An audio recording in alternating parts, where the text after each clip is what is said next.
आप लोगों को कुछ मिला था? नहीं सर, ऐसे तो नॉर्मली पता चल जाता है कि आग कैसे लगी, पर यहाँ पर तो कुछ पता ही नहीं चल रहा है कि आग लगी कैसे। अच्छा ठीक है, देखो एम्बुलेंस कहाँ तक पहुंची। जी सर।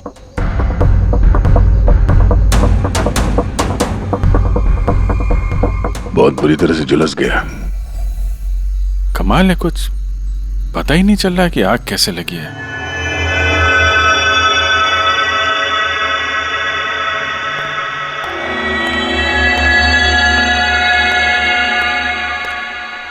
कैसे हुआ ये सब? सब कुछ तो बिल्कुल ठीक था, पता नहीं ये आग कहाँ से लग गई। इतने सारे लोगों की बद्दुआएं तो लगेंगी ना। क्या कहा तुमने? पता चला था सर कि दिलीप साहब किसी कोर्ट के केस में फंसे हुए थे। काफी बड़ा चक्कर था, लेकिन अभी कुछ दिन पहले छूट भी गए थे। काफी लोग नाराज भी थे इस बात से। कहीं इसी चक्कर में किसी ने दिलीप को मार तो नहीं दिया? नहीं, कोर्ट ने बरी कर दिया था मेरे पति को, उन्होंने कुछ भी नहीं किया। क्या केस क्या था? 9 साल पहले जीजू के थिएटर में आग लग गई थी, जिसके कारण कुछ लोगों की मौत हो गई थी और सारा इल्जाम जीजू पर आ गया था। ऐसे कैसे हवा में आग लग सकती है? जरूर किसी की प्लानिंग है। किसी पे शक है आप लोगों को? कौन कर सकता है? कोई भी कर सकता है, अनीता भी कर सकती है। कौन कौन अनीता? टोनी की वाइफ, और वो आज यहाँ आई भी थी।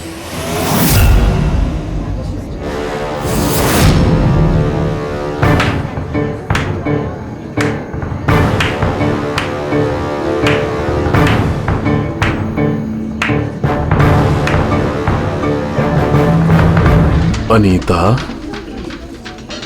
दूसरों का घर बर्बाद करके अपने परिवार के साथ खुशियां मनाई जा रही है।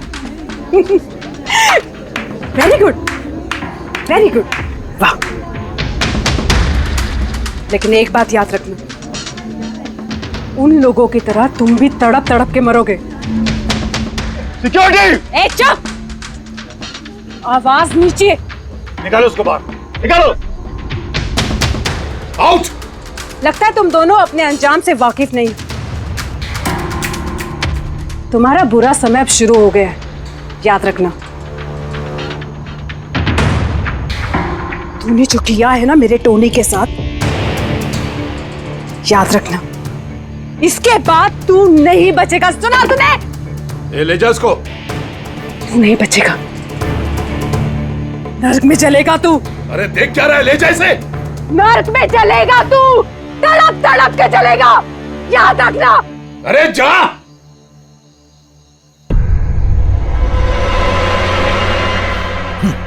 Let's enjoy Rohan. अरे भूल जाओ।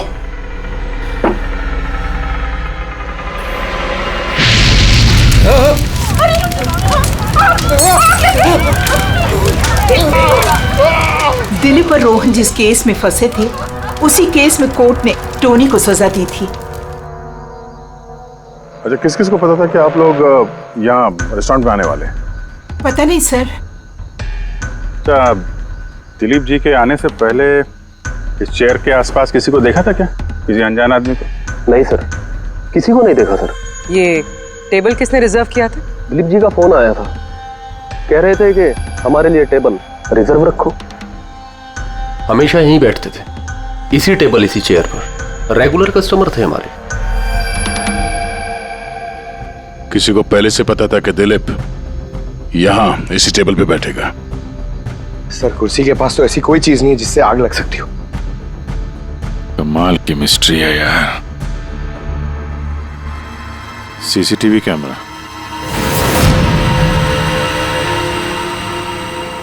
इसकी फुटेज से पता चलेगा क्या हुआ था यहाँ पे। ओह माय गॉड, ये सब कैसे हो गया?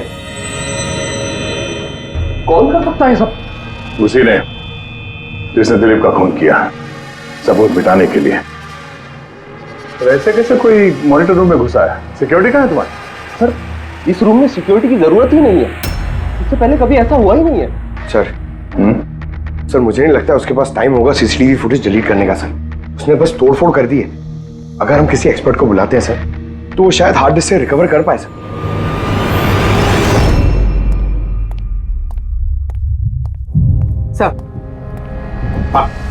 सर 9 साल पहले दिलीप और रोहन का एक थिएटर था जिसमें आग लग गई थी। एग्जिट और एंट्री डोर बंद होने की वजह से इस आग में 12 लोग जल के मर गए थे। विक्टिम्स की फैमिली ने केस किया तो इन्वेस्टिगेशन में पता चला कि उस वक्त एक गार्ड ड्यूटी पे था। हाँ, टोनी। हाँ सर कोर्ट में साबित हो गया कि टोनी ने बहुत शराब पी रखी थी और शराब के नशे में वो इतना धुत था कि वो इमरजेंसी एग्जिट भी खोल नहीं पाया। हाँ, बस टोनी की बीवी अनीता ये मानने को तैयार ही नहीं कि गलती टोनी की है। सर सिर्फ उसका ही नहीं, बहुत सारे न्यूज़पेपर आर्टिकल्स ने भी कोर्ट के इस फैसले के खिलाफ आवाज उठाई थी।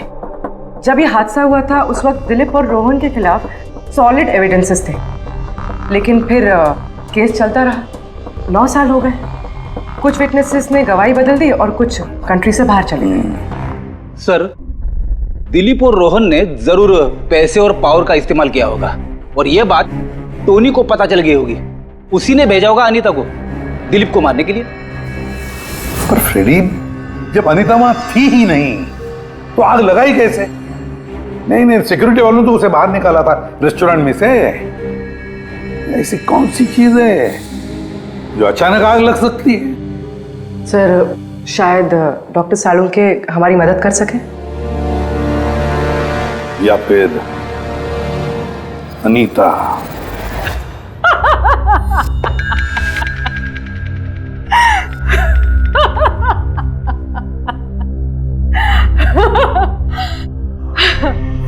किस बात पे इतना हैरान है? मेरी हंसी पे? क्या दिलीप की मौत पे? दिलीप की मौत पे तुम इतना खुश क्यों हो रही हो? अब मैं खुश नहीं होंगी तो और कौन होगा? कल रात रेस्टोरेंट से निकलने के बाद तुम कहाँ गई थी? जेल, अपने पति से मिलने। वार्डन के पास सारे रिकॉर्ड हैं, आप चाहें तो चेक कर सकते हैं। वो तो हम करेंगे, और ये भी कि आखिर तुमने वो आग लगाई कैसे? कोई काला जादू किया तुमने? दिलीप को अचानक आग कैसे लग गई? काला जादू आता तो जरूर करती, पर मैं बहुत खुश हूं। ये दिलीप भी उसी तरह तड़प तड़प के मरा है जिस तरह 9 साल पहले वो बेकसूर लोग मरे थे, जिसकी सजा मेरा पति टोनी भुगत रहा है। तुम ये कैसे कह सकती हो कि टोनी की गलती नहीं थी? तुम तो वहां थी नहीं। मैं वहां नहीं थी, लेकिन टोनी यहाँ था। उस दिन उसकी तबीयत खराब थी। उसने अपने मालिकों से, रोहन और दिलीप से कहा, वो जल्दी घर आ गया आग लगने से पहले। गलती उन दोनों की थी। अरे पुराना दरवाजा ठीक ही नहीं करवाया, जिसके कारण वहां आग में वो लोग झुलस के रह गए। मेरे पति की गलती नहीं थी, उन दोनों की थी। तो बहुत गुस्सा आया होगा ना तुम्हें? दोनों को मारने का भी मन किया होगा? 12 लोग मरे हैं वहां। मुझसे कहीं ज्यादा गुस्सा उन लोगों के परिवार वालों को आया होगा, पर वो बहुत खुश होंगे अब दिलीप की मौत की खबर सुनके। बहुत खुश होंगे।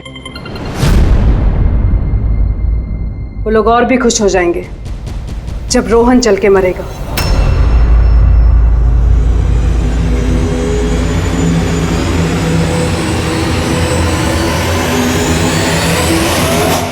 सर 42 लोग हैं, उन 12 विक्टिम के करीबी रिश्तेदार और फैमिली वाले।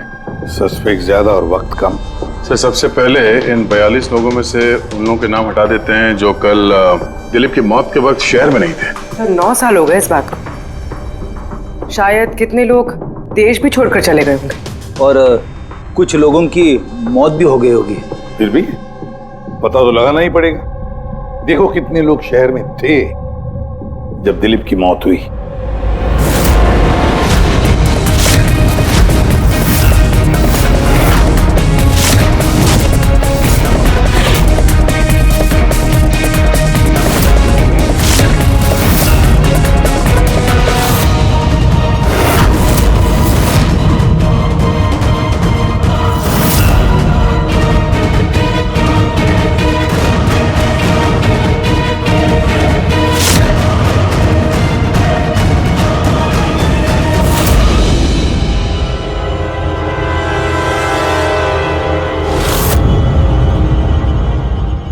हाँ पंकज, कितने बजे? 27 लोग हैं सर जो उस वक्त शहर में थे और उनके पास दिलीप को मारने की वजह थी। ठीक है, बुलाओ सबको ब्यूरो में, देखते हैं क्या कहानी सुनाते हैं ये लोग अपनी बेगुनाही की। जेम्स, तुम्हारे पिताजी 9 साल पहले थिएटर में लगी आग में जलकर मर गए, है ना? Yes sir. आपके हस्बैंड फिल्म अकेले देखने गए थे? उस दिन मैं बिजी थी, इसलिए वो अकेले ही चले गए। कल रात कहाँ पर थे तुम? सर मैं अपने फ्रेंड्स के साथ था। सर मैं पासपोर्ट ऑफिस गया था। उन दोनों को मैं ऐसे बच के नहीं जाने दूंगी। तो क्या किया तुमने? सोचा कि दिलीप से फेस टू फेस मिलूंगा और उससे पूछूंगा कि तुमने ऐसा क्यों किया। सर उसके बाद मैं अपने फ्रेंड के साथ घर पे गया। मैं अपनी वाइफ के साथ मॉल में था। सर आप मेरे फ्रेंड से पूछ सकते हैं। सर मैं उससे मिलता तो रेस्टोरेंट तक जिंदा नहीं पहुंच पाता। दिलीप को उसके किए की सजा मिल गई। मुझे मालूम चला रेस्टोरेंट से कि दिलीप के साथ क्या हुआ तो दिल को सुकून मिला सर। अब बचा रोहन, उसको भी उसके किए की सजा जरूर मिलेगी। अब इन 27 लोगों में से उन लोगों के नाम रहने दो जो घुमा फिरा के जवाब दे रहे थे और जिन्होंने अपने जवाब पहले से ही तैयार करके रखे थे।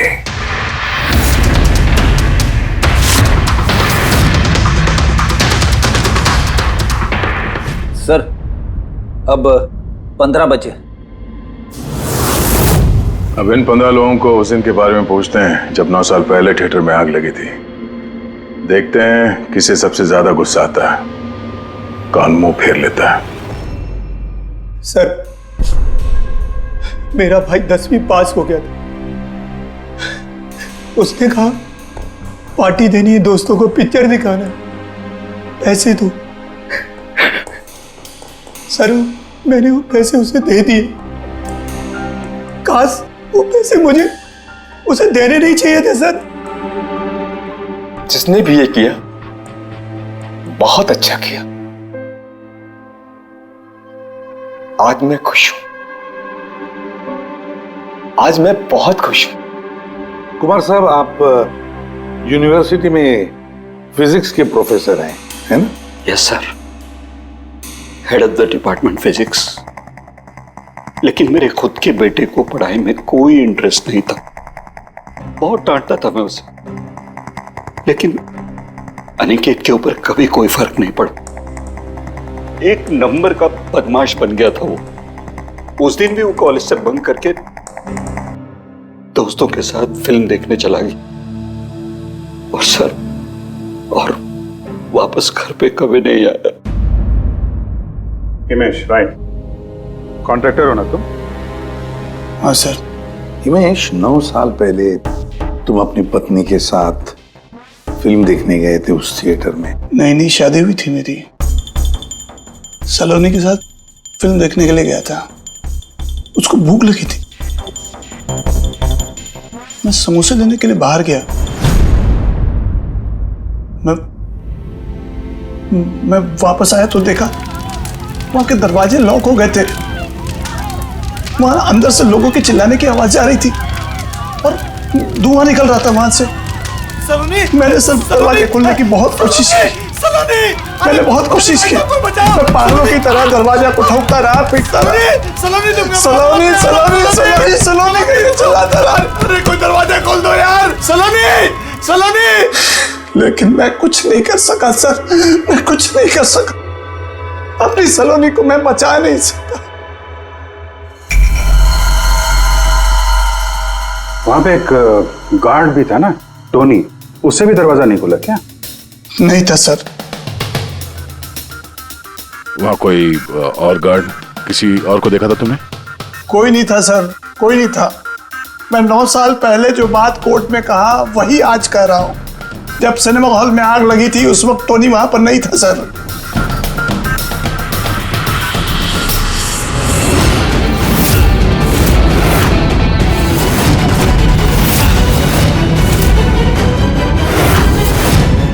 सर ये है हमारे फाइनल 15 सस्पेक्ट जो दिलीप को मार सकते हैं। सो कॉप्स कह रहे थे कि फायरमैन को भी पता नहीं चला कि आग का एग्जैक्टली सोर्स क्या था। उन लोगों को तो जनरली ढूंढ कर पता चल जाता है। कि वहां पर ऐसी कौन सी चीज थी जो तुरंत आग पकड़ती है, लेकिन उन्हें पता नहीं चला। उन्हें पता नहीं चला। उन्हें इसलिए पता नहीं चला क्योंकि उस चीज की ना तो कोई खुशबू थी ना कोई रंग था। एग्जैक्टली सर, मतलब अगर लिक्विड होता ना तो इस दिलीप को पता चलता जब वो चेयर पे बैठता, उसे फील होता। और अगर पाउडर होता तो हमें टेस्टिंग में पता चल जाता। इसका मतलब ये तो गैस, जिसका मतलब ये गैस है। गैस? तो इसीलिए उस फायरमैन को पता नहीं चला कि किस चीज से आग लगी है। इनफ्लेमेबल गैस बॉस, जिसे सिर्फ एक स्पार्क की जरूरत होती है आग पकड़ने के लिए। अच्छा, मुझे एक बात समझ में नहीं आ रही है। दिलीप किस कुर्सी पर बैठा था, तो गैस कुर्सी पर आई कहां से? कुर्सी से ही। क्या? कुर्सी से? वो ऐसे बॉस, जिस चेयर पे ये दिलीप बैठा था उसके नीचे की तरफ किसी ने ज्वलनशील गैस का स्प्रे किया हुआ था। मरते वक्त दिलीप के कांटेक्ट में दो चीजें थी, एक तो ये चेयर जिस पे वो बैठा था और एक वाइन का ग्लास जो उसने हाथ में पकड़ा हुआ था। हमने ये दोनों चीजें चेक की तो इस चेयर के ऊपर से हमें इनफ्लेमेबल गैस के कुछ ट्रेसेस मिले। बॉस, हमारे आसपास वातावरण में स्वतः ज्वलनशील पदार्थ होते हैं जो कभी कभी स्पॉन्टेनियसली जल जाते हैं, जैसे कि मार्श गैस एक नेचुरल बायोगैस है और ज्वलनशील गैस इसका मेन कंपोनेंट है। मतलब इनफ्लेमेबल गैस कभी भी हवा में ऐसे ही जल जाती है? नहीं फ्रेडी, अपने आप नहीं। जब वातावरण में बहुत ज्यादा गर्मी पैदा हो जाती है और वो वातावरण की ऑक्सीजन के साथ मिल जाती है तो एक सुपर हाई टेम्परेचर का निर्माण होता है, जिसकी वजह से ये आग लगती है। लेकिन सालून के साहब, वहां तो ऐसे कोई हाई टेम्परेचर वाली चीज थी नहीं। एग्जैक्टली, ऐसा कोई डायरेक्ट सोर्स नहीं था जिससे गर्मी पैदा हो सके बॉस। इसीलिए मुझे लगता है खूनी ने कोई एक्स्ट्रा डिवाइस का इस्तेमाल किया है ये अचानक इतना ज्यादा टेम्परेचर बढ़ाने के लिए। और ये कुर्सी तो तैयार बैठी थी, इसे तो सिर्फ एक स्पार्क की जरूरत थी। पर सर, ऐसे कोई हीट कैसे पैदा कर सकता है? हाँ, कर सकते हैं ना पूरे। जैसे उदाहरण के तौर पर मैग्नीफाइंग ग्लास पर सूरज की किरणों को खास तरीके से फोकस करके हम बचपन में कागज जलाया करते थे।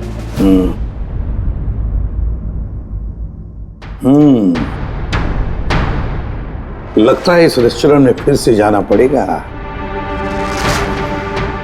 पता लगाना पड़ेगा किस चीज से आग लगी है।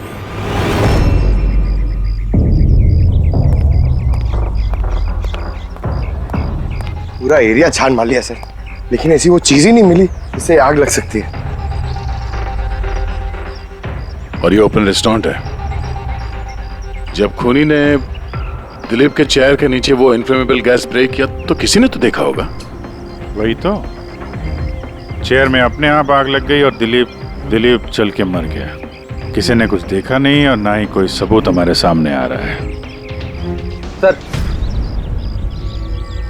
उस डेटा एक्सपर्ट ने सीसीटीवी फुटेज रिकवर कर ली है, आप देख सकते हैं सर। गुड, तुम लोग यार देख लो, तब तक मैं देखता हूँ यहाँ पे कुछ मिलता है क्या। सर, दिलीप और उसकी फैमिली के आने के 15 मिनट के पहले की फुटेज है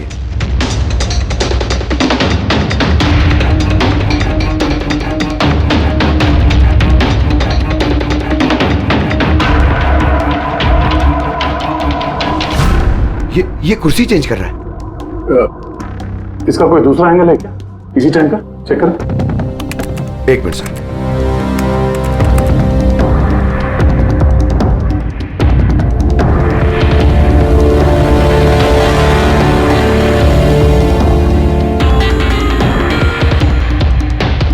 ये कुर्सी के साथ क्या कर रहा है? गैस स्प्रे कर रहा है क्या? हाँ, तो उसने अपने चेयर पे गैस स्प्रे किया और उसने अपनी कुर्सी को उस कुर्सी से बदल दी जिस पे दिलीप बैठने वाला था।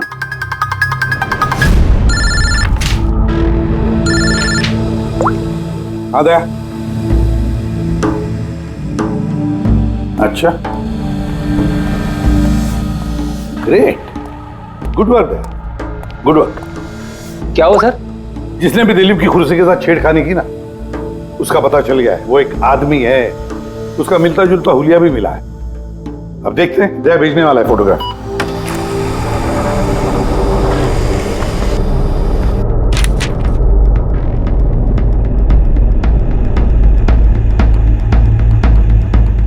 खूनी इन बचे लोगों में से ही कोई एक है, इन्हीं में से एक। और अब इसका अगला शिकार रोहन है।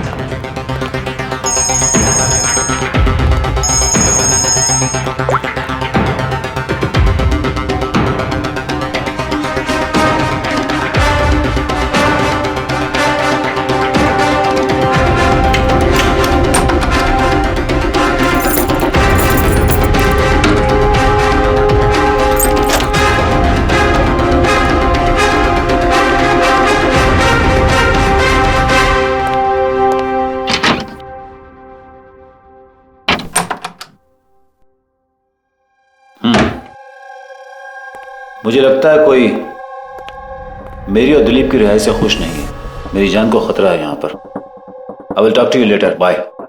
Sir everything is okay. All right, तुम यहीं पर रहना और किसी को भी अंदर मत आने देना। Be alert, okay? Okay sir.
बचाओ बचाओ,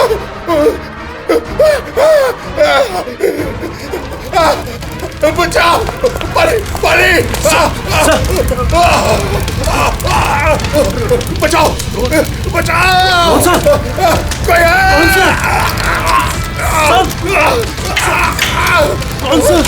बचाओ, परे परे, कौन सा?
क्या हुआ यहाँ पर और कैसे?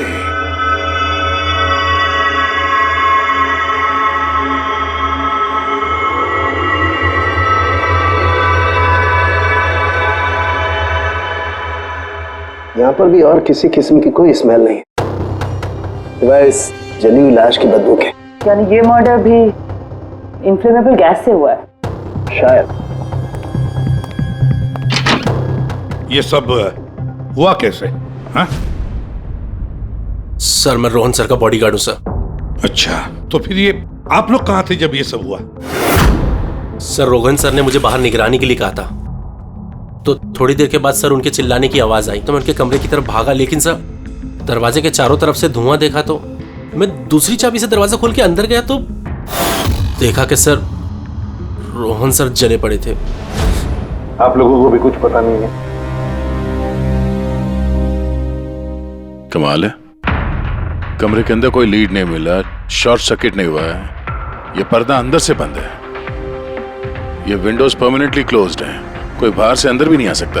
अब बाहर से अंदर कोई व्यू भी नहीं है, कोई देख नहीं सकता, तो फिर आदमी मरा कैसे? इससे लगी है आग बॉस।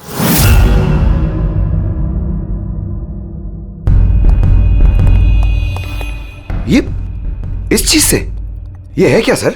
फिलामेंट है। फिलामेंट? इलेक्ट्रिक बल्ब के अंदर का फिलामेंट।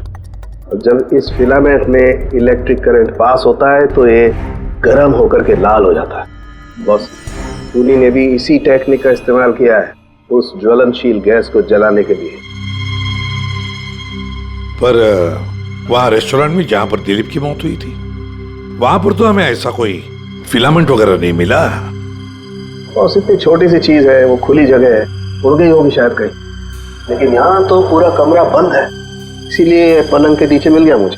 लेकिन सर, फिलामेंट से करंट पास होने के लिए वायर्स का कोई ना कोई कनेक्शन तो होना चाहिए ना बेड तक। होगा, यही कहीं होगा जरूर। तो पूरा बेड चेक कर लिया हमने, कमरा चेक कर लिया, ऐसा तो यहाँ पे कुछ भी नहीं मिला सर। दया, वो दरवाजा कैसा? मैनेजर। Yes sir. वो दरवाजा कहाँ खुलता है? सर दूसरा रूम है जो इस रूम से कनेक्टेड है सर। अब वैसे ये रूम सील्ड रहता है, इसे कोई खोलता नहीं सर। खोलो दरवाजा। Yes sir. आइए सर।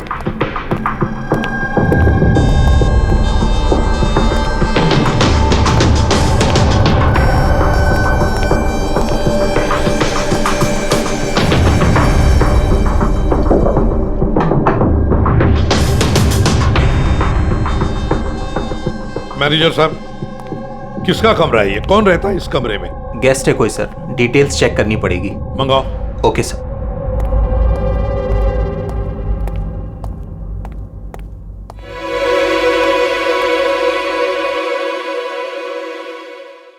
सर, वहां उस कमरे में जो कुछ भी हुआ है सर, वो इसी कमरे से किया गया।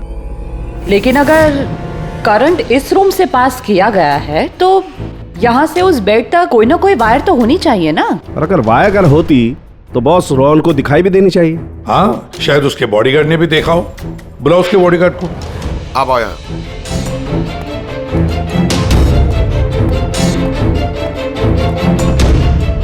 एक बात बताओ, जब तुम रोहन के कमरे में आए थे तब कोई वायर देखी यहाँ इस दरवाजे से उस कमरे में जाते हुए?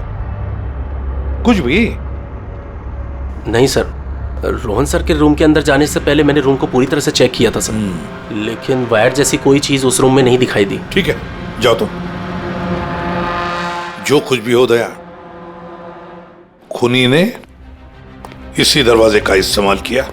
इस दरवाजे से वो रोहन के इस कमरे में आया, उसने बेड पर इन्फ्लेमेबल गैस स्प्रे किया और किसी भी तरह से फिलामेंट को करंट दे दिया। बस फिलामेंट गर्म हो गई और इन्फ्लेमेबल गैस ने आग पकड़ ली, रोहन की मौत हो गई।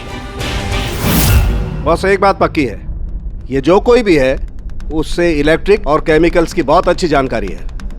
प्रोफेसर कुमार, फिजिक्स का प्रोफेसर कुमार, उससे बढ़कर और कौन जान सकता है इस सारे मामले में? दया, अच्छा, इस प्रोफेसर कुमार से मिल लो। दया, मैं भी चलता हूं तुम्हारे साथ।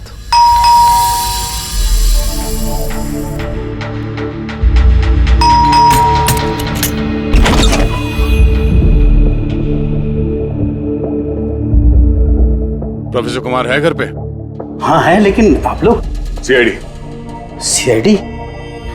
सब ठीक तो है ना साहब? हाँ, उनसे कुछ पूछताछ करनी है। कहाँ है वो? बाहर बच्चों को पढ़ा रहे हैं, मैं बुला के लाता हूँ। कोई बात नहीं, हम देखते हैं।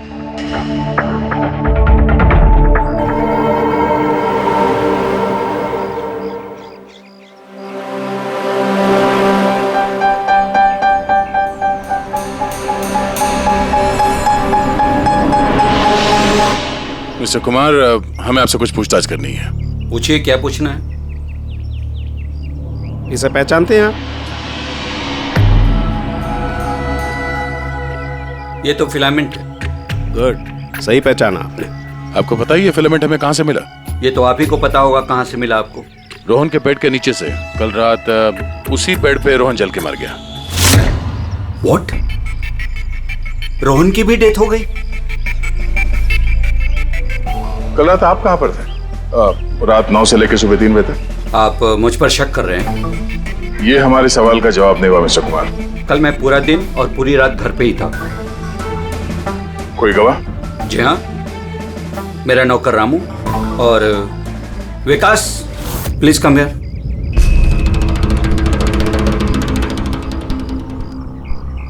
Yes sir. इन्हें बताओ मैं कल कहाँ था। सर हमारे एक्स्ट्रा क्लासेस ले रहे थे यहीं पे सर। कितने बजे से कितने बजे तक? सर शाम के 6 बजे से सुबह के 5:30 बजे तक। सर हमारे एग्जाम आने वाले हैं ना, तो हमने ही सर को रिक्वेस्ट किया था एक्स्ट्रा क्लासेस लेने के लिए।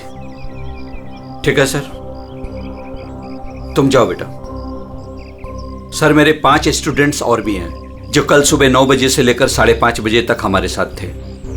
कहें तो उनको बुला लूं? ठीक है, अब मैं जा सकता हूं सर, बच्चों को पढ़ाना है। Please please. Thank you.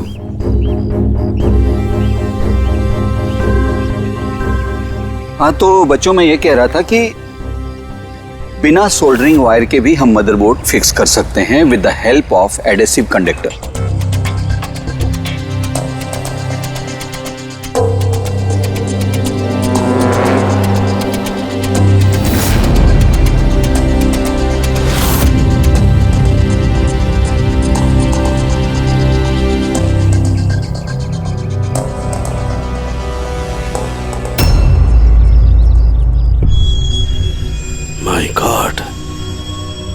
My God यार, ये क्या बात? क्या? अरे यार, ये गलती मुझसे कैसे हो गई? क्या गॉड, बूढ़ा हो गया हूं मैं, बूढ़ा हो गया हूं मैं। दया, एक काम करो, 1 घंटे बाद फॉरेंसिक लैब में मिलो, कुछ बताऊंगा। 1 घंटे बाद। अरे वो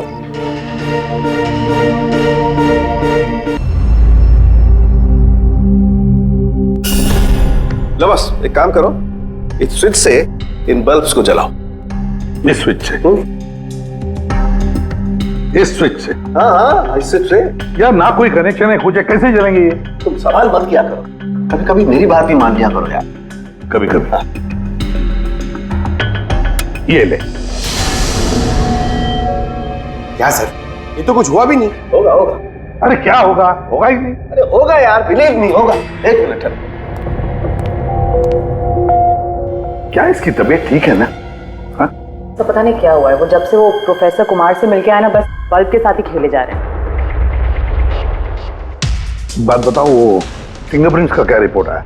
वही जो फिंगरप्रिंट्स तुमने होटल वाले से लिए थे और रूम में उठाए थे। तो फिंगरप्रिंट तो बहुत सारे मिले, लेकिन सारे स्टाफ मेंबर्स के ही हैं, उसके अलावा और किसी के नहीं मिले। ये कैसे हो सकता है? तो भाई साहब जरा इधर भी ध्यान दीजिए। हाँ हाँ, ध्यान है। हाँ।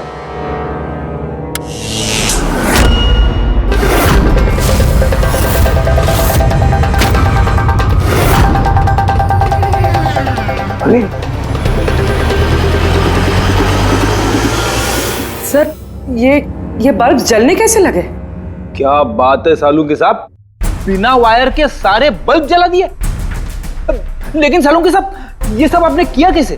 ठीक वैसे ही हुआ ये फ्रेडी, जैसे कि खूनी ने किया था उस दिलीप की कुर्सी पे और रोहन के बेड पे। जादूगर सालुंखे, जरा साफ साफ बताइए, आपने ये किया कैसे? करंट क्या हवा में से आया? हवा में से नहीं आया बॉस, करंट आया है इलेक्ट्रिक पेंट के जरिए। Electric paint? हाँ, इलेक्ट्रिक पेंट। दरअसल बिजली के जो तार होते हैं वो मेटल के होते हैं, और metal is a good conductor of electricity, इसीलिए करंट उनमें से पास होकर के जाता है। ठीक इसी तरीके से कुछ पेंट भी होते हैं जिन्हें हम इलेक्ट्रिक पेंट कहते हैं, और ये भी गुड कंडक्टर ऑफ इलेक्ट्रिसिटी होते हैं। इनमें से भी इलेक्ट्रिसिटी पास हो सकती है, और कमाल की बात यह है कि ये किसी भी कलर में मिल सकते हैं, जो आसानी से किसी भी बैकग्राउंड में मर्ज भी हो सकते हैं। ओह, इसीलिए हमें होटल रूम में और रेस्टोरेंट में कुछ दिखा नहीं सर। Exactly that. खूनी ने दरअसल होटल के कमरे का और रेस्टोरेंट के फ्लोर का दोनों का कलर इस कलर के साथ मैच किया, इसीलिए हमें दिखाई नहीं दिया। और ये इलेक्ट्रिक करंट, आई मीन ये जो इलेक्ट्रिक पेंट है, ये आसानी से मिल जाता है? हाँ, मिल जाते हैं। दरअसल इलेक्ट्रिक सोल्डरिंग और रिपेयरिंग के काम में आते, और इनकी सबसे बड़ी खासियत यह है कि ये आमतौर पर नंगी आंखों से दिखाई नहीं देते, सिर्फ इंफ्रारेड लाइट में ही ये दिखाई देते हैं। मैं दिखाता हूं।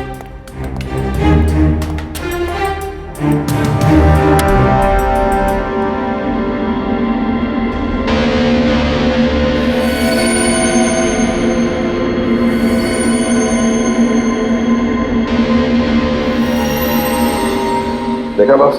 हाँ, खूनी ने भी ऐसे ही इस इलेक्ट्रिक पेंट का इस्तेमाल किया और ये सर्किट बनाया।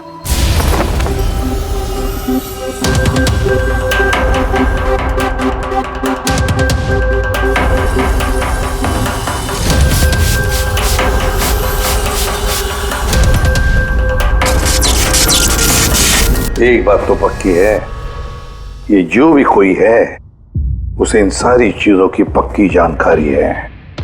मगर सर, इनमें से खूनी कौन है? इस प्रोफेसर से तो मिल लिए सर, ये तो नहीं है। ये बंसी? बंसी तो एक क्लर्क है, और मुझे नहीं लगता कि एक क्लर्क को साइंस की इतनी जानकारी होगी। सर, इनमें से सबसे ज्यादा पढ़े लिखे तो ये प्रोफेसर ही लग रहे हैं। कोई ऐसा जो प्रोफेसर जितना इंटेलिजेंट तो नहीं है, लेकिन इसे इन सब चीजों की जानकारी है।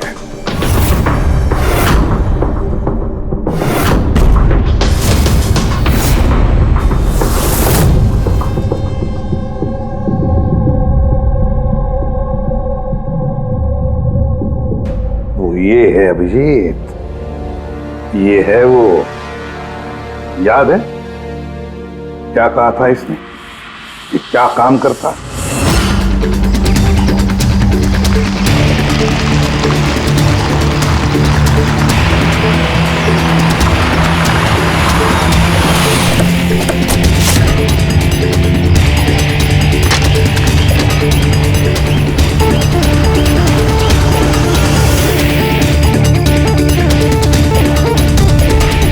चले ससुराल।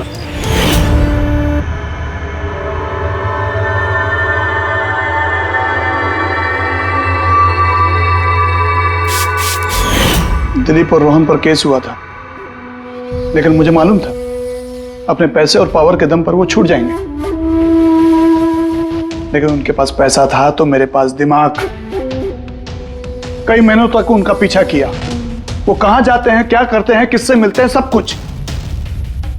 आखिर मैंने दोनों को मारने की तरकीब ढूंढ ही निकाली, इलेक्ट्रिक पेंट्स और सर्किट्स के जरिए।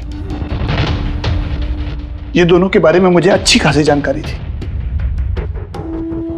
बस दे दी दोनों को सजा, दोनों को मार दिया जिंदा जलाकर, जैसे उन्होंने मेरी सलोनी को मारा था। हिमेश, तुम्हारी पत्नी के साथ जो कुछ भी हुआ उसका हम सबको अफसोस है, लेकिन दिलीप और रोहन को मारकर तुम्हें क्या मिला? क्या तुम्हारी पत्नी वापस आ गई? बदले की आग में तुमने 2 लोगों की जानें ली। कानून तुम्हें कभी माफ नहीं करेगा, तुम्हें कड़ी से कड़ी सजा होगी।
एक्सक्यूज मी मैम, आपको कहीं जाना है?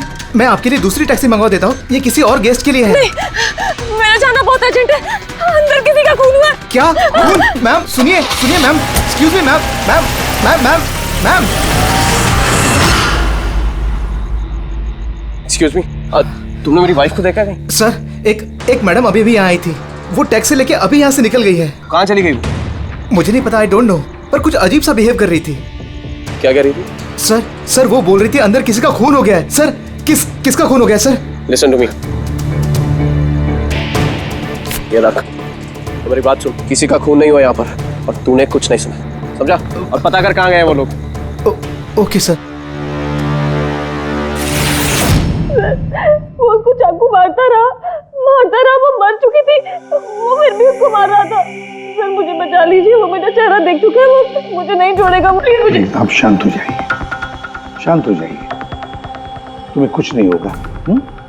हम लोग हैं ना यहाँ पर। एक बात बताइए, क्या खूनी ने तुम्हें देख लिया है? खूनी होगा तो देखेगा ना, जब कोई खून नहीं है, कोई खूनी नहीं है, तो कौन किसको देखेगा? सर मैं सुनील कुमार, और ये मेरी पत्नी है सर। ये जो भी बोल रही है ना, ऐसा कुछ नहीं हुआ, ये सब ना सिर्फ इसके दिमाग की उपज है, ऐसा कुछ नहीं हुआ सर। नहीं सर, मैं झूठ नहीं बोल रही। सुनील, आप इनके पति हैं, लेकिन इनको यहाँ डराने की कोशिश मत कीजिए, समझे आप? और हम ये कैसे मान ले कि ये जो कह रही है वो सच नहीं है, और जो तुम बोल रहे हो वो सही है? सर वो इसलिए क्योंकि ये बीमार है, इसको स्लीप पैरालिसिस है सर। स्लीप पैरालिसिस यानी नींद का लकवा? नींद का लकवा? ये क्या है? नींद में कुछ देर के लिए आदमी की बॉडी पूरी तरह जड़ हो जाती है, सुन्न हो जाती है। ऐसे में तरह तरह का भ्रम होना, और पेशेंट को ये सब सच लगता है, लेकिन वो चाह कर भी रिएक्ट नहीं कर पाता, क्योंकि उसकी बॉडी उस समय पूरी तरह पैरालाइज्ड होती है। इसे स्लीप पैरालिसिस कहते हैं, नींद का लकवा। Is it okay? Exactly sir, हमारी शादी को 6 साल हो गए, और इन 6 सालों के दौरान हर दूसरी तीसरी रात को इसको ये अटैक आता है सर, और इस बार भी यही हुआ है, और कुछ नहीं हुआ सर। हाँ सर, मानती हूँ मुझे ये बीमारी है। जब भी मेरा माइग्रेन का दर्द बढ़ जाता है तो मुझे चक्कर आने लगते हैं, और आंखों के सामने सब कुछ धुंधला दिखाई देता है। लेकिन सर ऐसे में मैं सोने की कोशिश करती हूँ बस।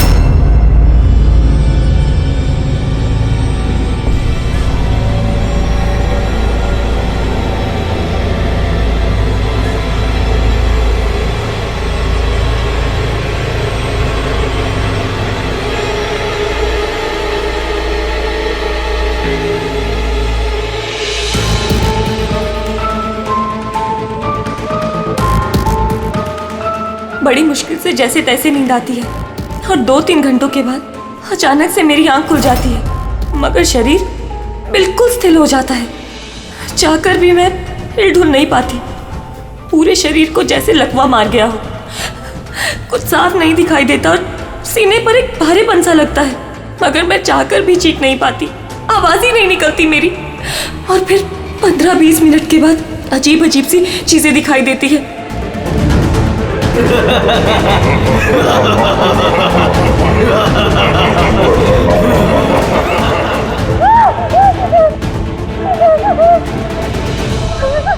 आ गया, वो मुझे मार देगा, वो आ गया। कौन आ गया?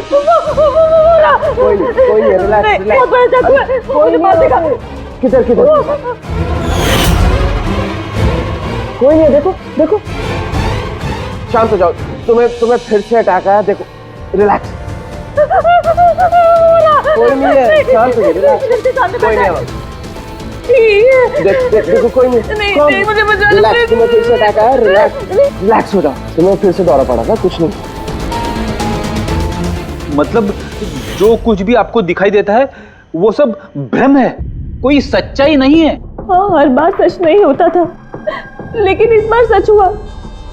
वो मेरा वहम नहीं था सर। मुझे उस लड़की का चेहरा इतना साफ याद है कि मैं उसे कभी भी पहचान सकती हूँ। मुझे कोई शैतान या दानव नहीं दिखाई दिया सर, जैसे हर बार होता था। मैं सच बोल रही हूँ, मैंने वहाँ पर खून होते हुए देखा था। नहीं बोल रही। हाँ, खून हुआ था। खून खून खून, बस कुछ नहीं हुआ वहां पर। सुनील जी चुप रहिए, आप चुप रहिए। खून हुआ है क्या नहीं ये हम पता लगाएंगे। आप दोनों सिर्फ सिलसिलेवार बताओ क्या हुआ था उस रात को, शुरुआत से। सो हम दोनों यहाँ मेरे कजन अभय की शादी अटेंड करने के लिए आए हैं। कल रात अभय और मिताली मतलब उसकी होने वाली वाइफ के लिए कॉकटेल पार्टी थी। अब है मेरी बात ध्यान से सुनो। मिताली की जितने भी प्रॉपर्टीज और बैंक बैलेंस है तेरे शुरू होने से पहले 60% तुम्हारे नाम ट्रांसफर हो जाने चाहिए। इस लड़की पर तुम्हारे प्यार का जो भूत सवार है ना उसे यूज करो बेटा। वेल मिताली, एक बात कहूँ, अभी भी वक्त है, सोच ले। ये अभय तेरे लायक नहीं है। तुम्हें इससे बेटर लड़के मिल सकते हैं। तुम्हें नहीं पता, इसके चर्चे तो पूरे शहर को मालूम है। मैं तुम्हारी शादी इससे इसलिए करा रहा हूँ ताकि तुम्हारी डूबती हुई नैया पार लग जाए। You got it? So be focused please. पता है मुझे क्या करना है। मुझे भी उस साइको से शादी करने का कोई शौक नहीं है। कर रहा हूँ क्योंकि सिर्फ एक ही रास्ता है, इसलिए मुझे मत समझाइए कि क्या करना है। I know what to do. ठीक है? हाय।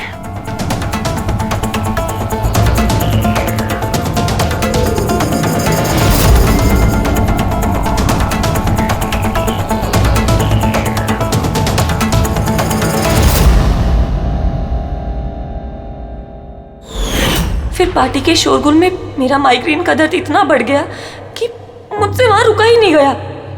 रायमा, क्या हुआ? क्या हुआ? वो माइग्रेन शुरू हो गया। मेरी तबीयत बहुत खराब हो रही है। मैं थोड़ी देर रूम में जाके रेस्ट करती हूँ।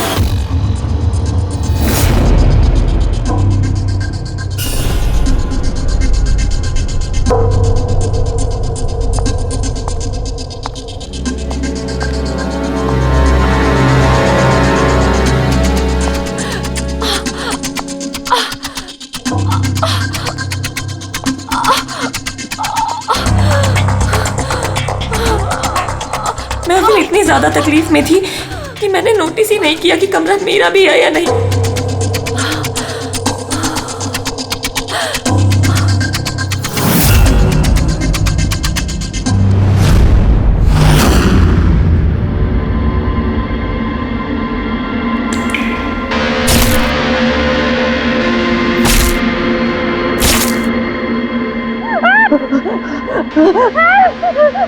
कोई 45 मिनट के बाद जब मेरा दौरा शांत हुआ तो मैं उठी। मैंने अपने इधर उधर देखा तो वहाँ पर कोई खून ही नहीं था, ना ही कोई लाश थी, ना ही कोई खून के धब्बे थे। क्या हुआ? वो आदमी उस लड़की को मार के चला गया। तुम्हें फिर से अटैक है? देखो कोई नहीं, देखो। और तुम यहाँ पर क्या कर रही हो? ये हमारा कमरा थोड़ी ना है। अच्छा ये सब छोड़ो, तुम यहाँ पर बैठो। मेरी बात सुनो, तुम यहीं पर रुको, मैं तुम्हें पानी लेके आता हूँ। रिलैक्स। मैं भाग के वापस गया तो राइमा वहां से चली गई और वहां से ये आपके पास आ गया और मैं इसके पीछे यहाँ पर। लेकिन सर एक बात पक्की है, वहां पर कोई खून नहीं हुआ। ये सब इसके दिमाग की उपज है। Sunil ji,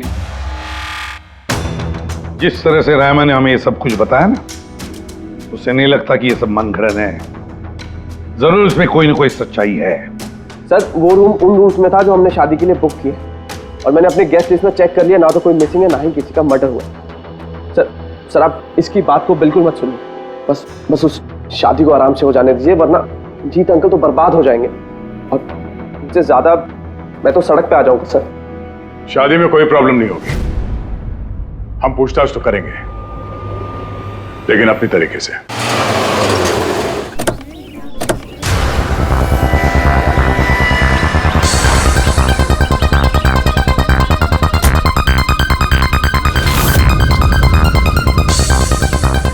welcome sir. Welcome ma'am. ये रिसेप्शन डेस्क का किस तरफ है? आप सीधा जाइए, then take a right turn. Thank you so much. जी हाँ, वो बिजनेस ट्रिप पे आया हूँ। ओके सर, यहाँ साइन कीजिए सर। बस थोड़ा रूम का व्यू अच्छा होना चाहिए। Sure sir, enjoy your day. Thank you. Welcome sir. Welcome ma'am. How can I help you? हाँ वो हम लोग अभय के वेडिंग के लिए आए थे, तो चेक इन करना था रूम में। ओके सर, आप अपनी डिटेल्स दे दीजिए, मैं आपको रूम की की देती हूँ। Oh sure. बेबी तुमने इन्हें बताया नहीं? हाँ? हमें रूम 103 चाहिए।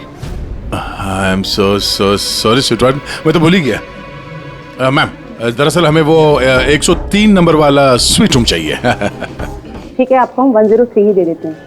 जैसा मैंने कहा था वैसा क्यों नहीं किया? लेकिन अब क्या करेंगे, कैसे छिपाएंगे? छुपाना तो पड़ेगा ही। आओ मैं तुम्हें बताता हूँ कैसे, आ जाओ।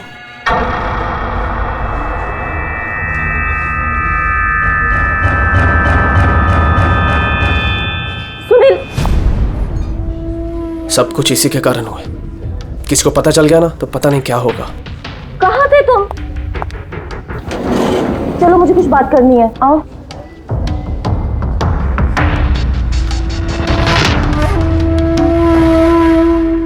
Thank you. Excuse me. Yes sir. मुझे आपका सीसीटीवी सिस्टम चेक करना है। आपके सिक्योरिटी इंचार्ज को बुला सकती है? Okay sir.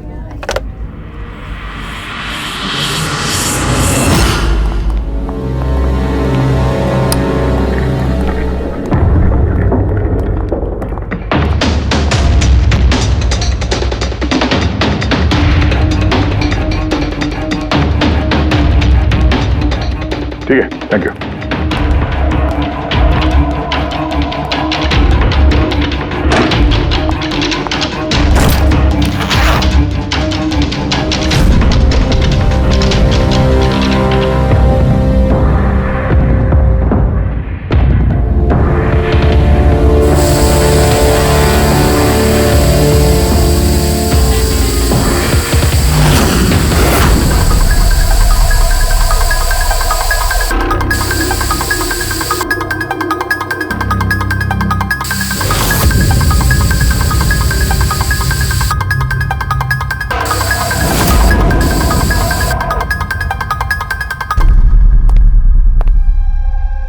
लुमिनॉल टेस्ट से तो कुछ पता नहीं चल रहा है।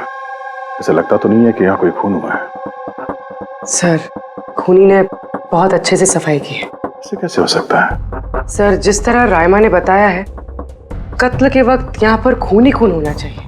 और कितनी भी अच्छे से सफाई की जाए, इस केमिकल से तो खून के धब्बे सामने आ ही जाते हैं। पर यहाँ तो कोई निशान है ही नहीं, कोई निशान नहीं है। सर या तो रायमा को सचमुच में भ्रम हुआ है, या फिर कातिल ने खून की एक भी बूंद कहीं पर गिरने नहीं दी है।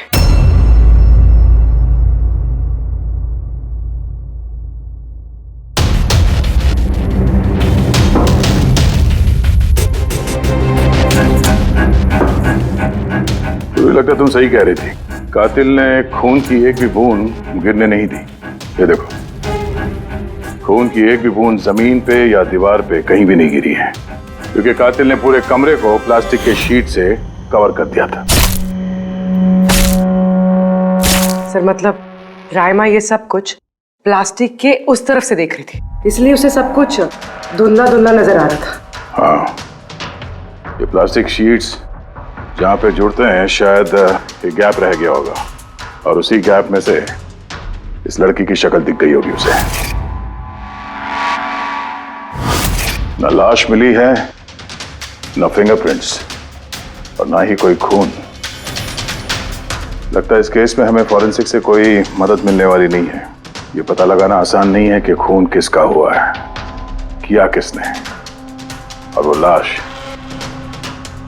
गई तो गई कहाँ? अरे नहीं, वो प्रॉब्लम तो दूर हो गई। एक्चुअली अपना सॉफ्टवेयर करप्ट हो गया था, इसलिए जितनी भी रिकॉर्डिंग हुई थी सब डिलीट हो गई। परसों भी जो रिकॉर्ड किया गया था, परसों से लेकर आज तक का जो रिकॉर्ड है सारे डिलीट है। डिलीट हो गया? पिछले 24 घंटे का सारा फुटेज उड़ गया है। खून होने का टाइम रायमा जी ने जो बोला, तब से लेके 24 घंटे तक होटल के अंदर क्या क्या हुआ इसका कुछ पता नहीं है। कमाल है, पहले कमरे को प्लास्टिक से ढक दिया, अब ये सीसीटीवी फुटेज। बहुत शातिर अपराधी है। एक मिनट, तुमने कहा होटल के अंदर का कुछ पता नहीं, और बाहर का? होटल के बाहर सीसीटीवी फुटेज होगा ना? Main gate, garden, parking lawn और होटल के पीछे।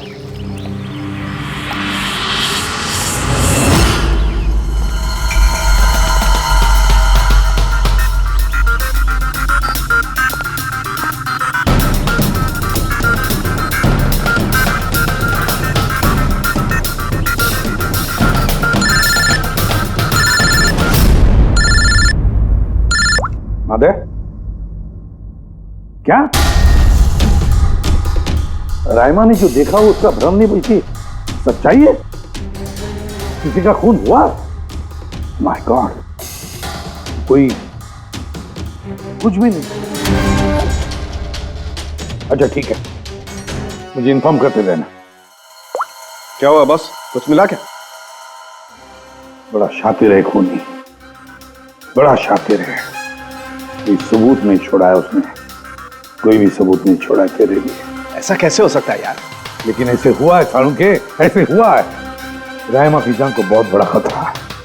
क्या बोल रहे हो, कुछ समझाओ भी। यार हमारे लोगों को वहां पर कोई पुख्ता सबूत नहीं मिला, लेकिन सारी बातें ऐसे दिखाती है कि वहां पर किसी का खून हुआ है। और देख, एक बात याद रख, रायमा चश्मदीद गवाह है, उसने खून होते हुए देखा है और खूनी आसपास ही है, तो रायमा की जान को जरूर खतरा है। और उसका फुटेज? सर वो भी उड़ गया। नहीं, वो उड़ा नहीं है, वो सही सलामत है। अंदर और बाहर के सीसीटीवी कैमरे का केबल कनेक्शन अलग अलग है, इसीलिए वो बच गया है। बच गया मतलब फुटेज मिल सकता है? हाँ बिल्कुल, मेरे पास है ना। ये रहा बाहर के कैमरे का फुटेज।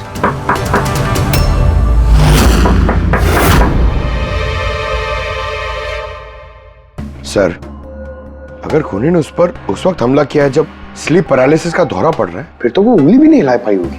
और अगर वो अपनी उंगली हिला पाई तो? कैसे डॉक्टर तारिका? पैरालिसिस तो पूरी बॉडी को हो जाती है। देखो, स्लीप पैरालिसिस को छोड़ दो, नॉर्मली भी जब हम सोते हैं, गहरी नींद में होते हैं, हमें सपने आते हैं, उस वक्त भी हमारी मांसपेशियां सेमी पैरालिटिक स्टेट यानी शिथिलता की अवस्था में होती है। ये सबके साथ होता है। लेकिन बॉस, ऐसे में भी हमारे पेट की, छाती की और गले की मांसपेशियां सबसे ज्यादा शिथिल होती हैं। स्लीप पैरालिसिस में भी ऐसा ही होता है। और ऐसे में जिस व्यक्ति को स्लीप पैरालिसिस की बीमारी है, अगर वो अपने हाथों की उंगलियों पर कंसंट्रेट करे, इन उंगलियों पर ध्यान केंद्रित करे और इन्हें हिलाने की कोशिश करे, मुट्ठी को बंद करे और खोले, तो ये पैरालिसिस स्लीप को भी तोड़ा जा सकता है। यार मान ले सालुंके कि रायमा ने अपनी स्लीप पैरालिसिस तोड़ दी, लेकिन वो तोड़ने में उसे जितना भी वक्त लग रहा, उतने वक्त में अगर उस पर हमला हो गया तो ऐसी कोई चीज चाहिए सालुंके, ऐसी कोई बात जिससे वो दूसरों को बता सके कि उस वक्त हमला हो रहा है, वो कह सके कि मुझे बचाओ, मुझे बचाओ। ऐसी चीज भी है। एक मिनट रुको तारिका। बॉस, ये है अलार्म। रायमा जब अपनी उंगलियों की प्रैक्टिस कर रही होगी अपनी स्लीप पैरालिसिस को तोड़ने के लिए, और जब वो इसको तोड़ लेगी अपने निश्चित समय से भी पहले, तो उसे करना सिर्फ ये है कि इस अलार्म को दबाना है, और ये अलार्म बजने लगेगा। और ये अलार्म दया, पूर्वी और अभिजीत तीनों के मोबाइल फोन से कनेक्टेड है, पता चल जाएगा। और वो लोग उसके पास पहुंच जाएंगे और खूनी को पकड़ लेंगे। सर, सर के अलार्म से खतरा टल सकता है, पर खत्म नहीं होता। खतरा तो तब खत्म होगा जब हम खूनी तक पहले पहुंचेंगे। हम खूनी तक पहले पहुंचेंगे। अब ये अभय का रूम नहीं है? अभय? कौन? वो जिसकी शादी होने वाली है? यस ऑफ कोर्स, उसकी शादी मुझसे होने वाली है। ओहो, और आपको आपके फियांसे का कमरा नहीं पता है? वैसे ये मेरा कमरा है और रिसोर्ट के सारे कमरे शादी वालों ने बुक नहीं किए हैं, और भी लोग रहते हैं यहाँ पे। कॉन्ग्रेचुलेशन। हेलो, कहाँ हो तुम? और ये तो मुझे अभी बता रहे हो? सीरियसली? लोग जो भी करना है जल्दी करो, मेरे पास ज्यादा वक्त नहीं है। और हाँ, मुझे शादी में ना किसी भी तरह की कोई प्रॉब्लम नहीं चाहिए, ठीक है?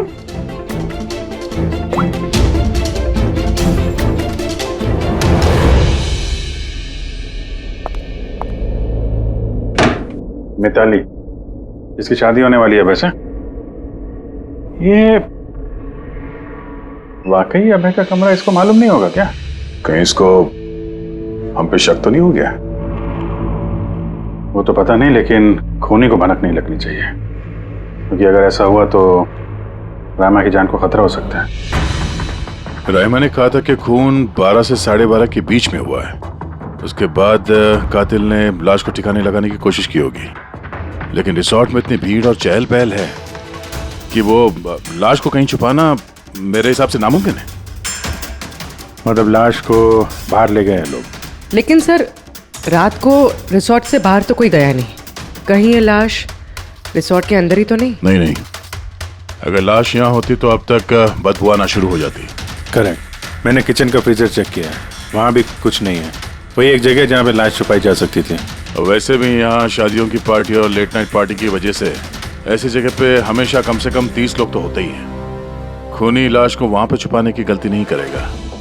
सर, कहीं खूनी ने 2 तारीख को लाश के साथ चेकआउट तो नहीं कर लिया? मिस्टर पारितोष, आपके कहने पे मैं ऑलरेडी 3 बार रिकॉर्ड्स चेक कर चुकी हूँ। कोई मिसलीला थी ही नहीं। आपको जरूर कोई गलतफहमी हुई है, वो जरूर कहीं और रुकी होंगी। अब प्लीज कहीं और जाकर चेक कीजिए। मैडम, मैं चेक कर सकता होता तो मैं आपसे रिक्वेस्ट क्यों करता? लीना मेरी दोस्त है और उसका नंबर खो गया मुझसे, मैं क्या करूं? देखिए मैम, मेरा उससे बात करना बहुत जरूरी है। आप समझ रही हैं ना? सर, आप समझ नहीं रहे हैं। किसी एक की डिटेल दूसरे को देना हमारे नियम के खिलाफ है। फिर भी मैं आपकी मदद कर देती, लेकिन मेरे पास उनकी डिटेल्स है ही नहीं सर। अरे ऐसे कैसे नहीं है? डिटेल्स आप रखते हैं ना। कोई कमरा लेने आएगा तो आप उसकी डिटेल्स नहीं रखते हैं? लेते हैं सर, बिल्कुल लेते हैं। तो फिर? लेकिन वो यहाँ रुकी होती तो ना। 1 मिनट, आपको तसल्ली नहीं हो रही है? प्लीज आप खुद से चेक कर लीजिए। अच्छा ठीक है। कहीं रीमा ने मुझसे झूठ तो नहीं बोला? मैं देख लेता। मैम आप एक काम करेंगी, आप हाउस कीपिंग से किसी को बुला के लाइए। मेरा रूम इतना गंदा है, सुबह से मैं कितनी बार कॉल कर चुका हूँ, कोई आने को तैयार नहीं है। ऐसे कैसे हो सकता है? ओके। नहीं, फोन पे, अरे फोन तो मैं 50 बार कर चुका हूँ। आप प्लीज किसी को भेजिए ना प्लीज। ठीक है सर, मैं बुला के लाती हूँ। Thank you ma'am.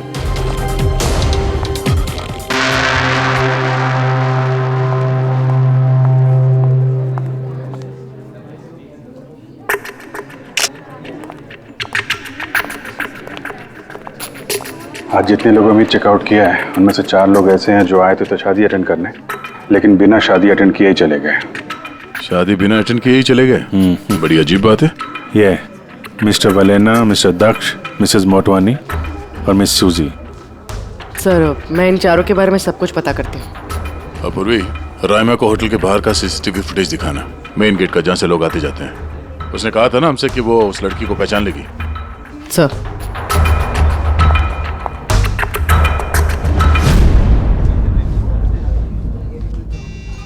मतलब रायमा ने जो कहा वो सच है क्या? मिस्टर सुनील, आप किस बात से ज्यादा परेशान हैं? यहाँ पे खून हुआ है उससे या फिर रायमा ने देख लिया उससे? ये सब इन्वेस्टिगेशन तुम हम पर छोड़ दो, शादी का मजा लो। हा? क्या कब बदल जाए यहाँ पे कोई कुछ कह नहीं सकते हैं।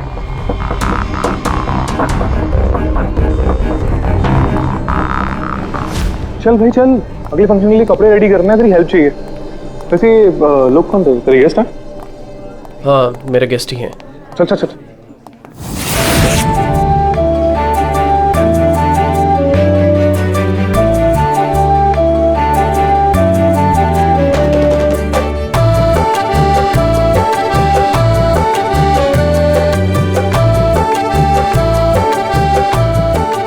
तेरा तो गेम ओवर हो गया भाई।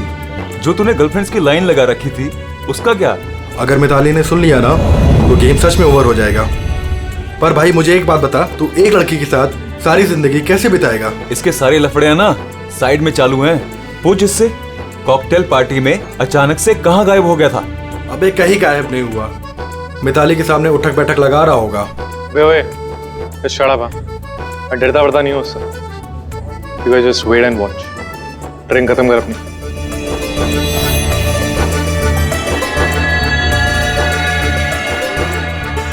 इसका मतलब कत्ल वाली रात अबे पार्टी में नहीं था।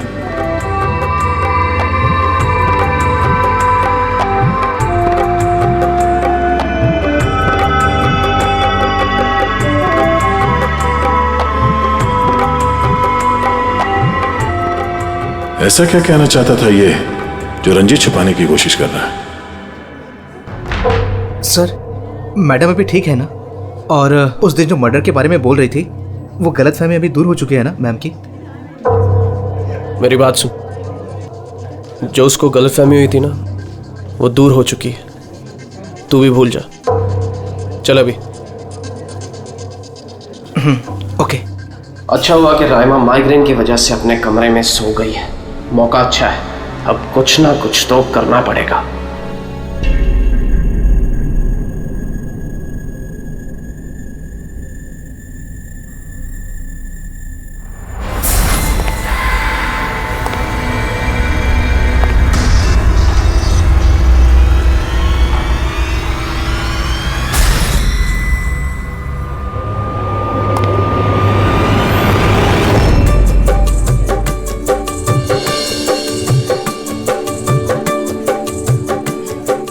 अरे वाह, कितनी अच्छी मेहंदी लगाई है तुमने, दिखाओ। बहुत अच्छी लग रही है। Thank you. All thanks to Alia. Mitali, sweetheart, मुझे तुमसे कुछ बात करनी है। Excuse me. एक सेकेंड। मिताली और अभय की जोड़ी कितनी अच्छी है ना, परफेक्ट कपल। Perfect couple. हाँ, अभय दिल पे आशिक है और ये सन की साइको। बिल्कुल एक दूसरे के लिए ही बने हैं।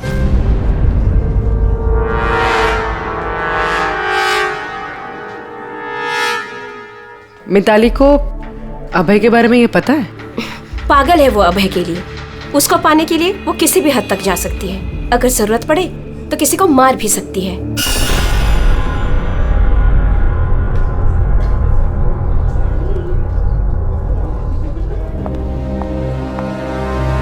हो गई बात?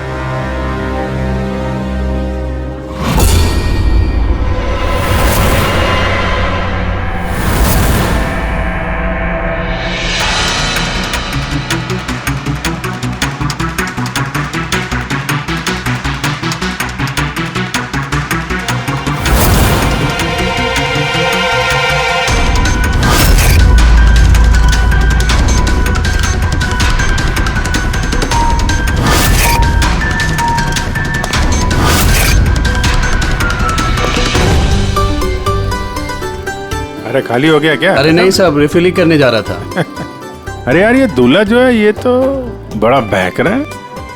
क्या मिस्टर नितिन और वो रंजीत रोकते नहीं है क्या? सुना है कॉकटेल पार्टी में भी बहुत हंगामा किया। उस दिन तो हादी हो गई थी सर। अच्छा, उस दिन भी नहीं रोका इसको? नहीं साहब, कोई बोलने वाला था ही नहीं। रंजीत साहब तो खुद ही 11 बजे के बाद आते पार्टी में, और उनके बेटे अपनी बीवी को तलाश कर रहे थे। बाहर जा रहे थे, अंदर आ रहे थे, कोई बोलने वाला था ही नहीं साहब। अच्छा, मतलब खाली दुल्हन ही थी पार्टी में? सर वो तो दूल्हे के पीछे पीछे घूम रही थी।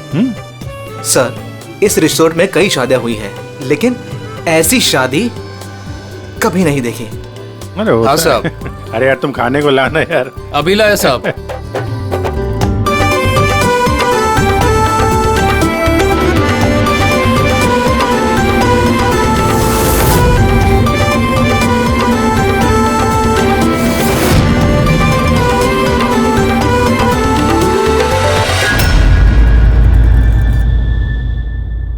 रहमा ये देखो, ये तुम्हारी मदद के लिए अलार्म है। जैसे तुम इस बटन को दबाओगी, दया, पूर्वी और अभिजीत के पास जो फोन है उस पर अलार्म बजेगा और वो लोग तुरंत तुम्हारी मदद के लिए वहां पहुंच जाएंगे। जी।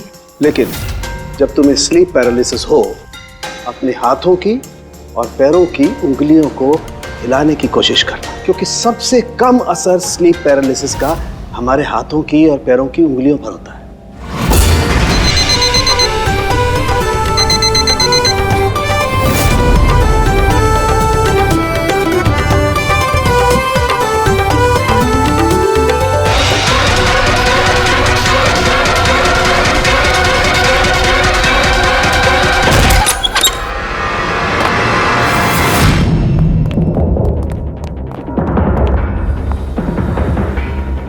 राइमा, राइमा, सर बेहोश है। राइमा, राइमा, राइमा होश में आओ। मुझे मार देगा। मुझे बचा लीजिए प्लीज, मुझे बचा लीजिए। कौन मार देगा? हुआ क्या यहाँ पे?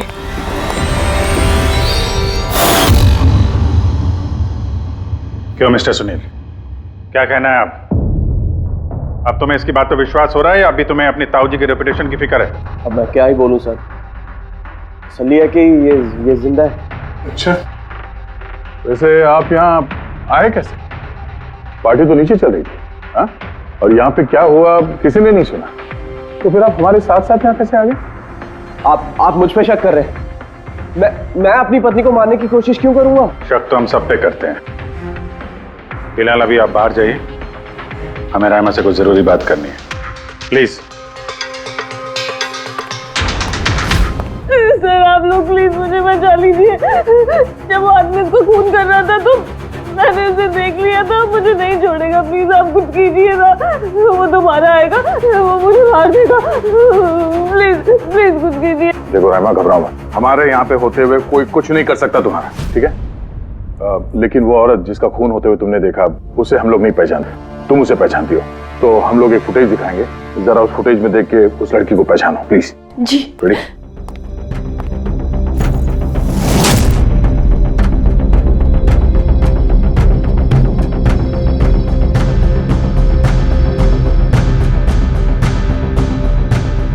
सर यही लड़की थी, वो इसी का खून हुआ था, पक्का ये वही लड़की थी।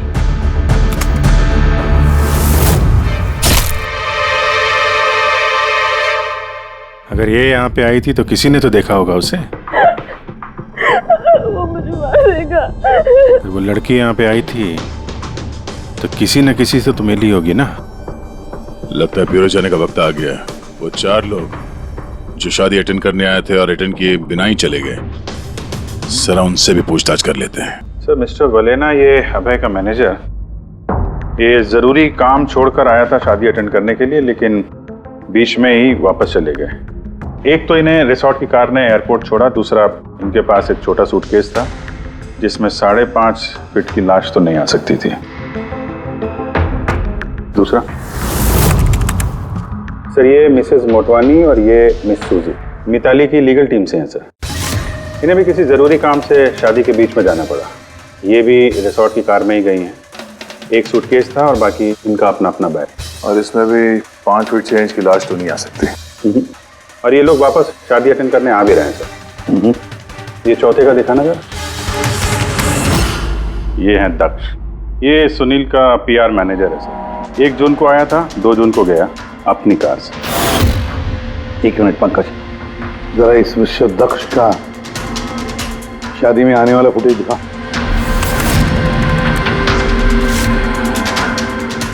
ओके, और अब इसके जाने का वीडियो दिखा। मिस्टर दक्ष आए थे 1 सूटकेस के साथ और जा रहे हैं 2-2 सूटकेस के साथ। शादी से रिटर्न गिफ्ट लेके जा रहे हैं सर।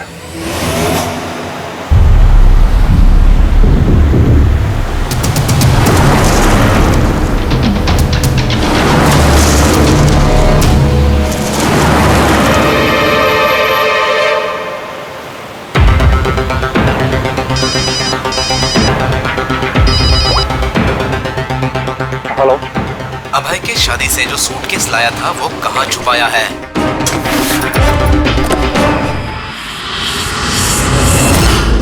कौन बोल रहा है?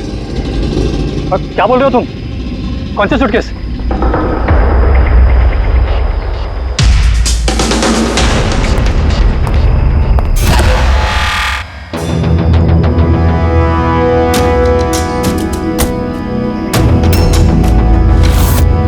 क्यों?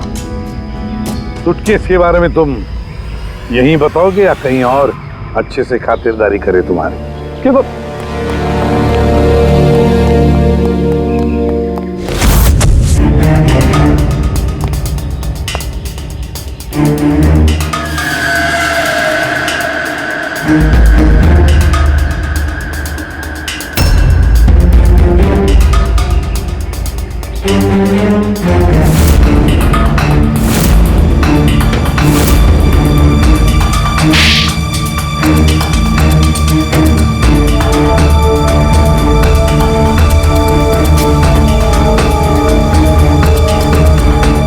याद है?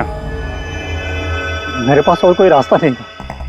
मेरा घर और कंपनी दोनों उनके पास गिर गई। अगर मैं मना कर देता तो मैं बर्बाद हो जाता। खुद को बर्बादी से बचाने के लिए एक लड़की का खून कर दिया तुमने, हाँ? अब ये बताओ, लड़की थी कौन? करिश्मा, अभय की गर्लफ्रेंड।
शादी मुबारक हो मिस्टर अभय।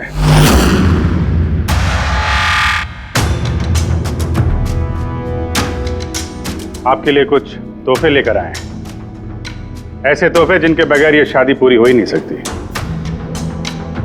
आपकी दोस्त करिश्मा ने आपके लिए कुछ तोहफे भेजे हैं।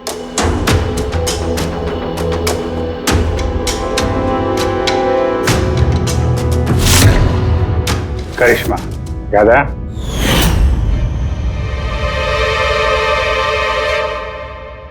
तोहफे देखना चाहेंगे? नहीं, देखना नहीं चाहेंगे आप? हाँ, देखें। अभी दिखाता है। सर नहीं, मैं रुकिए प्लीज।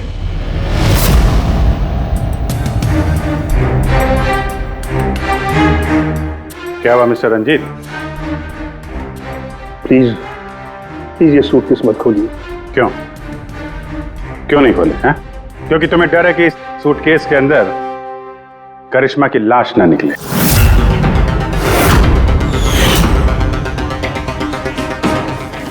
वही करिश्मा जिसे तुमने और दक्ष ने मिलकर मारा, फिर ऐसे ही सूटकेस में भर के उसके लाश के टुकड़े टुकड़े किए और बाहर ठिकाने लगा दिए।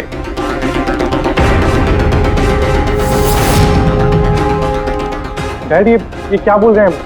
ये सच है क्या? हाँ बेटा, ये सच है। मैं क्या करता? मुझे ये शादी किसी भी कीमत पर करानी थी, क्योंकि अगर ये शादी नहीं होती तो हम लोग सड़क पर आ जाते, बर्बाद हो जाते। अरे करिश्मा, ये शादी को तोड़ने में तुली हुई थी। अपना मुंह बंद करने के लिए उसने मुझसे 5 करोड़ रुपए मांगे। सच में अगर मेरे पास होते तो मैं दे भी देता, लेकिन नहीं थे मेरे पास। फिर उस दिन वो अचानक ही हाथ धमकी, मुझे कुछ नहीं सूझा और मैंने किसी बहाने से उसे रात तक रुकने को कहा। फिर मैंने ये सब प्लान बनाया। फिर मैंने दक्ष को इस प्लान में शामिल किया, क्योंकि मुझे पता था कि दक्ष मुझे ना नहीं कर सकता। वो इंच इंच मेरे कर्जे में डूबा हुआ है।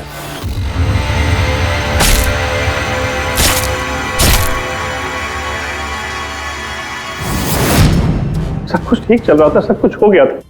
फिर पता नहीं अचानक ये कहां से आ गई। इसने आकर अचानक सब कुछ देख लिया। मैंने तो इसे भी मारने की कोशिश की थी, लेकिन आप लोगों की टीम ने इसे बचा लिया। एक गुनाह को छुपाने के लिए एक और गुनाह, और इस सब की जड़ है तुम्हारा ये दिल फेंक बेटा। सही समय पे रोक लिया होता तो ये नौबत नहीं आती, और तुम्हारे शादी का असली तोहफा तो तुम्हें अब मिलेगा। एक हत्या और एक हत्या करने की कोशिश के जुर्म में तुम दोनों बाप बेटे जेल जाओगे।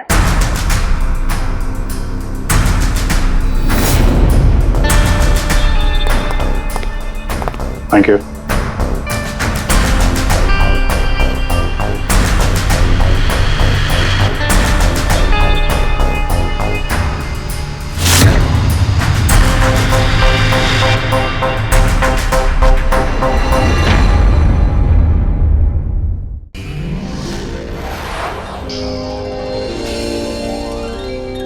CID के और भी मजेदार और सस्पेंस से जुड़े एपिसोड्स को देखने के लिए हमारे चैनल को सब्सक्राइब करें और बेल आइकॉन दबाना ना भूलें।